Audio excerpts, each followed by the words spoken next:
Assalamualaikum warahmatullahi wabarakatuh. Anak-anak MEM, apa kabar semuanya? Semoga kalian dalam keadaan sehat walafiat. Baiklah, kita bertemu lagi dengan Mem Faridahwati. Materi kita masih di bab kedua, perkembangbiakan pada tumbuhan dan hewan. Pada pertemuan kita yang lalu, kita membahas materi tentang perkembangbiakan vegetatif pada tumbuhan. Pada pertemuan kedua ini, kita akan membahas materi tentang perkembangbiakan generatif pada tumbuhan. Bunga merupakan alat perkembangbiakan pada tumbuhan secara generatif, di mana alat perkembangbiakan jantan dinamakan benang sari, sementara alat perkembangbiakan betina dinamakan dengan putik. Ya, kita perhatikan bagian-bagian bunga berikut. Pada bagian-bagian bunga ini, itu dapat dilihat, itu ada yang pertama ada dasar bunga, kemudian tangkai bunga, bakal biji, lalu ada kelopak, lalu tangkai putik, kemudian kepala putik, benang sari, kepala sari, dan mahkota. Inilah bagian-bagian bunga. Ya, anak-anak sekalian, dari bagian bunga yang sudah kita lihat tadi, maka kalian lengkapilah tabel di bawah ini, yaitu tabel fungsi bagian-bagian bunga. Ya, kalian isi yang pertama benang sari, apa fungsi benang sari, apa fungsi dari putik, apa fungsi dari mahkota bunga, apa fungsi dari kelopak bunga, dan yang kelima apa fungsi dari tangkai bunga. Semoga kalian bisa menuliskan fungsi bagian-bagian bunga pada tabel tersebut. Ya, kita lihat berdasarkan kelengkapan bagian bunga, maka bunga dibagi menjadi bunga lengkap dan bunga tidak lengkap. Bunga lengkap adalah bunga yang memiliki kelopak, mahkota, benang sari, dan putik. Sedangkan bunga tidak lengkap adalah bunga yang tidak memiliki salah satu atau beberapa bagian bunga, baik perhiasan maupun alat kelamin. Sedangkan berdasarkan kelengkapan alat kelamin, bunga juga dibagi menjadi dua, yaitu bunga sempurna dan bunga tidak sempurna. Bunga sempurna adalah bunga yang mempunyai dua alat kelamin, yaitu benang sari dan putik. Sedangkan bunga tidak sempurna adalah bunga yang hanya memiliki salah satu alat kelamin, yaitu memiliki benang sari saja atau hanya memiliki putik saja. Inilah pembagian dari bunga.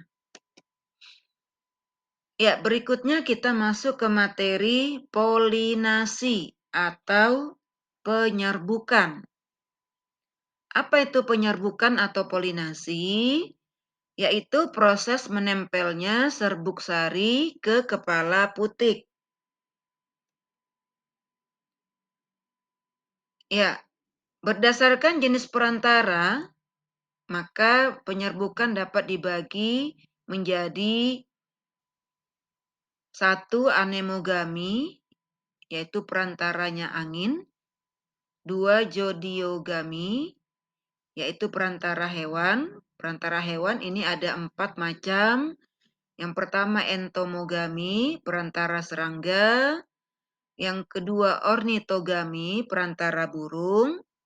Ketiga chiropteragami, perantara kelelawar. Keempat malakogami, perantara siput. Yang berikutnya ada hidrogami, yaitu perantara air. Dan yang terakhir antropogami, perantara manusia. Mari kita bahas satu persatu macam-macam penyerbukan tersebut. Yang pertama, anemogami. Anemogami merupakan sampainya serbuk sari ke kepala putik dengan bantuan angin. Ciri-ciri bunga yang penyerbukannya dibantu oleh angin antara lain bunga tidak berwarna cerah, biasanya hijau dan tidak terdapat kelopak bunga. Bunga tidak berbau, tidak memiliki kelenjar madu, benang sari bertangkai panjang dan berjumbai di luar bunga. Putik melekat di tengah, serbuk sari sangat banyak, kecil seperti bubuk, kering, ringan, dan permukaannya halus. Inilah ciri-ciri bunga yang penyerbukannya dibantu oleh angin. Yang berikutnya, entomogami, yaitu penyerbukan dengan perantara serangga. Ini terjadi pada tumbuhan yang menghasilkan madu dan serbuk sari, yaitu contohnya kupu-kupu, lalat, kumbang, dan lebah. Inilah hewan perantara yang dapat membantu penyerbukan dengan perantara serangga. Ya, ciri-ciri bunga yang diserbuki oleh serangga antara lain mahkota dan benang sari berwarna cerah, memiliki kelenjar madu, benang sari di dalam bunga, antera atau kepala sari bersatu di bagian dasar atau belakangnya. Serbuk sari hanya sedikit, putik lengket dan kecil, bunga berbau harum. Inilah beberapa ciri bunga yang diserbuki oleh serangga. Lalu ornitogami, yaitu penyerbukan dengan bantuan burung. Ya, ciri-ciri bunga yang penyerbukannya dibantu oleh burung antara lain memiliki madu dan air serta berwarna merah atau mengandung unsur warna merah.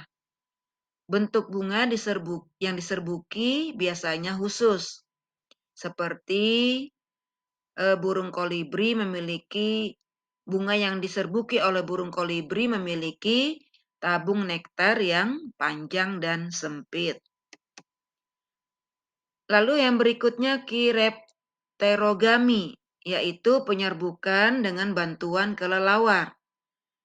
Bunga yang penyerbukannya dibantu oleh kelelawar memiliki ciri-ciri antara lain menghasilkan nektar atau madu, bunganya mekar di malam hari, berukuran besar, berwarna cerah, letaknya tidak tersembunyi. Yang berikutnya adalah malakogami, yaitu penyerbukan yang terjadi dengan bantuan siput.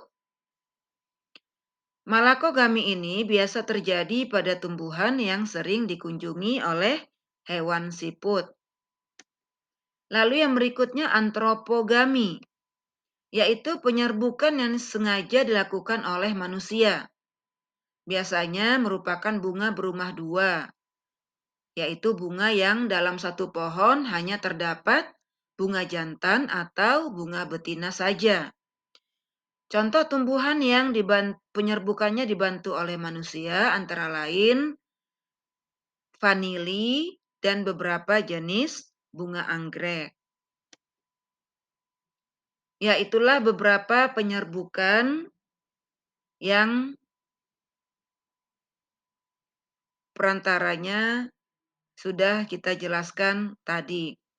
Sekarang berdasarkan asal serbuk sarinya, ternyata penyerbukan juga dapat dibagi. Yang pertama dinamakan penyerbukan sendiri atau autogami. Ya, autogami ini terjadi jika serbuk sari jatuh di kepala putik pada bunga yang sama. Jadi artinya dalam satu bunga itu terjadi penyerbukan sendiri atau autogami. Yang kedua adalah penyerbukan tetangga atau getogami. Penyerbukan ini terjadi apabila serbuk sari jatuh di kepala putik bunga lain tetapi masih dalam pohon yang sama. Yang berikutnya adalah penyerbukan silang atau alogami.